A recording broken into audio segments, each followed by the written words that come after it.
پیارے دوستوں، لاہور میں ایک دودھ بیچنے والا رہا کرتا تھا۔ اس نوجوان کے دل میں حج کرنے کی بہت طلب تھی۔ جب لوگ حج کر کے واپس آتے تھے تو وہ ان سے بہت شوق اور پیار کے ساتھ ملتا تھا، ان کے ہاتھ چومتا تھا۔ ایک بار اس نے حج کے موسم میں لوگوں سے پوچھنا شروع کر دیا کہ حج پر کیسے جاتے ہیں۔ کسی نے اسے بتا دیا حج کے لیے کراچی سے جاتے ہیں، اور اس کو اسٹیشن بھی پہنچا دیا۔ اب وہ اسٹیشن پر لوگوں سے پوچھنے لگا، مجھے کراچی جانا ہے، کراچی کیسے جائیں؟ وہ کئی دنوں تک لاہور کے اسٹیشن پر پھرتا رہا۔ ایک بار ٹرین کے کنڈکٹر نے سوچا یہ بیچارہ کئی دنوں سے پھر رہا ہے، چنانچہ ٹرین کنڈکٹر نے دودھ والے سے کہا، تم میرے ساتھ ٹرین میں بیٹھ جاؤ، میں تمہیں کراچی لے جاتا ہوں۔ اور پھر وہ کراچی پہنچ گیا۔ کراچی ریلوے اسٹیشن پر پہنچ کر اس نے لوگوں سے پوچھنا شروع کر دیا، مجھے حج پر جانا ہے، کیسے جاؤں؟ کسی نے اسے حاجی کیمپ پر جانے کا راستہ بتا دیا تو وہ حاجی کیمپ چلا گیا۔ وہاں پر بہت سے لوگ حج پر جا رہے تھے، لیکن اس بیچارے کے پاس نہ ٹکٹ تھا، نہ پاسپورٹ تھا، نہ ہی پیسے تھے، مگر اس کے دل میں حج کرنے کا جذبہ تھا۔ ایک دن اس کے دل میں خیال آیا کہ جو حاجیوں کا سامان جہاز پر لے جانے والے کلی ہیں، انہیں جہاز کے اندر جانے کی اجازت ہے۔ چنانچہ اس نے ایک کلی سے دوستی کر لی اور کلی کی وردی پہن کر حاجیوں کا سامان جہاز میں رکھنے لگا۔ وہ دودھ والا سامان رکھنے کے بہانے جہاز پر آتا جاتا رہا۔ جب سارا سامان ختم ہو گیا تو وہ جہاز کے اندر کسی کونے میں چھپ گیا اور اپنے کپڑے پہن کر کلی کی وردی واپس بھجوا دی۔ لوگ اپنے کمروں میں بستر پر سوتے رہے اور وہ بیچارہ بیٹھ بیٹھ کر وقت گزارنے لگا۔ اس نے جہاز پر ایک بندے سے کہا کہ بھائی جب جدہ آ جائے تو مجھے بتا دینا۔ چنانچہ جب جدہ شہر کی روشنی سامنے نظر آنے لگی تو ان صاحب نے اسے بتایا، وہ دیکھو جدہ آ گیا ہے۔ اس کے بعد وہ دودھ والا جہاز کے اوپر چڑھ گیا اور وہاں کھڑے ہو کر سمندر کے اندر چھلانگ لگا دی۔ اسے تو تیرنا بھی نہیں آتا تھا، چنانچہ جب وہ نیچے گیا تو پھر اوپر آ ہی نہ سکا۔ اس آدمی نے دیکھا کہ یہ تو نظر ہی نہیں آ رہا۔ وہ سمجھ گیا کہ یہ بیچارہ ڈوب گیا ہے۔ اس نے سوچا اللہ کو یہی منظور ہوگا۔ اس کے بعد جب اس آدمی نے حج کیا اور طواف و زیارت کے بعد حرم شریف کے باہر نکل رہا تھا تو اس نے دیکھا کہ وہ دودھ بیچنے والا بھی حرم شریف کے باہر نکل رہا ہے۔ اس آدمی نے فوراً دودھ والے سے پوچھا، آپ تو وہی ہو جنہوں نے سمندر میں چھلانگ لگائی تھی؟ تو وہ کہنے لگا، ہاں میں وہی ہوں۔ اس نے دودھ بیچنے والے سے پوچھا، تمہارے ساتھ کیا ہوا؟ دودھ والے نے کہا، میرے ساتھ کیا ہوا یہ میں تمہیں آگے جا کر بتاؤں گا۔ چنانچہ وہ آدمی اس کے ساتھ چل دیا۔ جب باہر نکلا تو دیکھا ایک بالکل نئی کار کھڑی ہے، ڈرائیور انتظار کر رہا ہے۔ دودھ والا کار کے اندر بیٹھا اور ساتھ اس آدمی کو بھی بٹھا لیا اور ایک مکان کی طرف لے گیا۔ مکان میں جا کر اسے ایک جگہ پر بٹھا دیا اور کہا مہمان کے لیے کھانے پینے کی کوئی چیز لے کر آؤ۔ چنانچہ ایک خادم کچھ پھل لے آیا۔ اس آدمی نے حیران ہو کر پوچھا، بھائی مجھے بتاؤ قصہ کیا ہے؟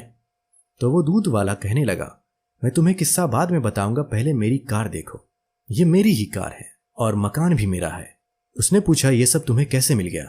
دودھ والے نے کہا، یہ تو راز کی بات ہے، لیکن کیونکہ تم میرے بارے میں جاننا چاہتے ہو اس لیے میں تمہیں بتا دیتا ہوں۔ پھر دودھ والا کہنے لگا، میرے دل میں اللہ کا گھر دیکھنے کا بہت شوق تھا اور اسی شوق کا مجھے یہ صلہ ملا ہے۔ جب میں جدہ پہنچا تو میں نے کہا، اے اللہ میں اپنے آپ کو تیرے حوالے کرتا ہوں۔ یہ کہہ کر میں نے سمندر میں چھلانگ لگا دی۔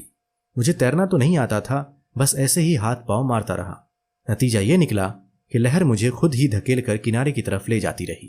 میرے اندر پانی چلا گیا اور میرے ہوش اڑ گئے۔ میں کنارے پر پڑا تھا۔ جب مجھے ہوش آیا تو صبح تہجد کا وقت تھا۔ میں نے ادھر ادھر دیکھا تو باہر جانے کے سب راستے بند تھے، چاروں طرف لوہے کے گرل لگے ہوئے تھے، آگے دروازہ بند تھا۔ میں اسی گرل کے پاس بیٹھ گیا۔ میں نے دیکھا اس گرل کے دوسری طرف ایک گھر ہے اور اس گھر کے صحن میں ایک گائے بندھی ہوئی ہے اور دو آدمی اس گائے کا دودھ نکالنے کے لیے آئے ہیں، مگر گائے ان سے مانوس نہیں تھی، جس وجہ سے وہ گائے ان لوگوں کے قابو میں نہیں آ رہی تھی اور وہ لوگ دودھ نہیں نکال پا رہے تھے، لیکن میرا تو کام ہی یہی تھا۔ جب میں نے یہ منظر دیکھا تو میں نے آواز دے کر ان کو اپنی طرف متوجہ کیا اور اشارے سے کہا، اس کا دودھ میں نکال دیتا ہوں۔ وہ لوگ عربی بولتے اور سمجھتے تھے، اس لیے میں نے ان کو اشارے سے ہی بتا دیا کہ میں اس گائے کا دودھ نکال سکتا ہوں۔ اللہ کی شان دیکھیے، جہاں میں بند تھا وہ ایریا سامنے کوٹھی میں رہنے والے سیٹ کے انڈر میں تھا۔ اس کا ایک بیٹا تھا۔ ڈاکٹر نے اسے ہدایت دی ہوئی تھی کہ اپنے بیٹے کو گائے کا دودھ پلایا کرو۔ اس نے اسپیشل اپنے بیٹے کے لیے ہی وہ گائے رکھی ہوئی تھی۔ گائے کے اندر دودھ تو ہوتا تھا مگر وہ نکالنے نہیں دیتی تھی، جس کی وجہ سے وہ سیٹ اور اس کی بیوی کو بڑی پریشانی ہوتی تھی۔ اب جب میں نے اس سے کہا کہ میں گائے کا دودھ نکال سکتا ہوں تو انہوں نے سیٹ سے کہا کہ اندر مسافروں میں سے ایک آدمی کہتا ہے میں تمہیں دودھ نکال دیتا ہوں۔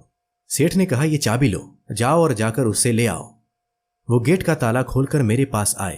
مجھے سیٹھ کے پاس لے گئے اور جب میں نے گائے پر پیار سے ہاتھ پھیرا اور اس سے اپنے انداز میں بات کی تو گائے مان گئی اور میں نے نیچے بیٹھ کر انہیں 8 سے 10 لیٹر دودھ نکال کر دے دیا۔ سیٹھ کی بیوی نے دیکھا تو بہت خوش ہوئی اور کہنے لگی آج تو میرا بیٹا سارا دن دودھ پیے گا۔ پھر کہنے لگی اس دودھ والے کو جانے نہیں دینا۔ جب سیٹھ سے ملاقات ہوئی تو اس نے پوچھا آپ کون ہیں؟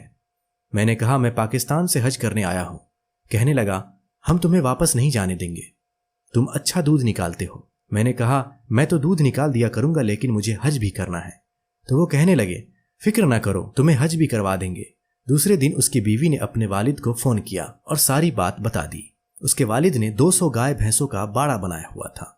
چنانچہ جب اس نے یہ بات سنی تو وہ بہت خوش ہوا اور کہنے لگا ہمیں تو خود ایسے ہی بندے کی ضرورت ہے۔ بعد میں انہوں نے سیٹھ کو فون کیا اور کہا اسے میرے پاس بھیج دو۔ چنانچہ سیٹھ نے مجھے اپنی گاڑی میں بٹھایا اور اپنے سسر صاحب کے گھر پہنچا دیا۔ اس کے سسر نے مجھ سے کہا میں تمہیں یہاں رکھتا ہوں، تمہارے ذمے یہ کام ہے، تم صبح شام میری گائے بھینس کا دودھ نکال دیا کرو۔ جب دودھ نکالنے کا وقت آیا تو میں نے 20-25 گایوں کا دودھ منٹوں کے اندر نکال دیا۔ وہ بڑا حیران ہو گیا اور سوچنے لگا اتنا دودھ بھی نکل سکتا ہے، آج تک اس کا اتنا دودھ نہیں نکلا تھا۔ وہ مجھے کہنے لگا تم یہی رہو، ہم تمہیں حج بھی کروا دیں گے۔ میں نے ان سے کہا مجھے گھر واپس جانا ہے۔ وہ کہنے لگے نہیں تمہیں یہی رہنا ہے۔ میں نے کہا میری بیوی بچے تو وہاں ہیں۔ اس نے کہا فکر نہ کرو، میں نے ایک نیا گھر بنوایا ہے، یہ گھر میں تمہیں دیتا ہوں اور یہ میری گاڑی ہے، یہ بھی تحفے میں دیتا ہوں۔ اب تم اپنے بیوی بچوں کا نام اور ایڈریس بتا دو، میں پیغام بھیج دیتا ہوں اور آنے والی جہاز میں تمہارے بیوی بچے بھی یہاں پہنچ جائیں گے اور ان کے ساتھ ایک اور حج کر لینا، بلکہ ہر سال حج کرتے رہنا۔ اب 1 ہفتے بعد میرے بیوی بچے میرے پاس پہنچ جائیں گے۔ میں نے حج بھی کر لیا، یہ اللہ کے گھر کو دیکھنے کی برکت ہے۔ اللہ نے مجھے دنیا کی نعمتیں بھی عطا کر دی۔ اب میں یہیں رہوں گا، ہر سال بیت اللہ شریف کا طواف کروں گا۔ سبحان اللہ سبحان اللہ۔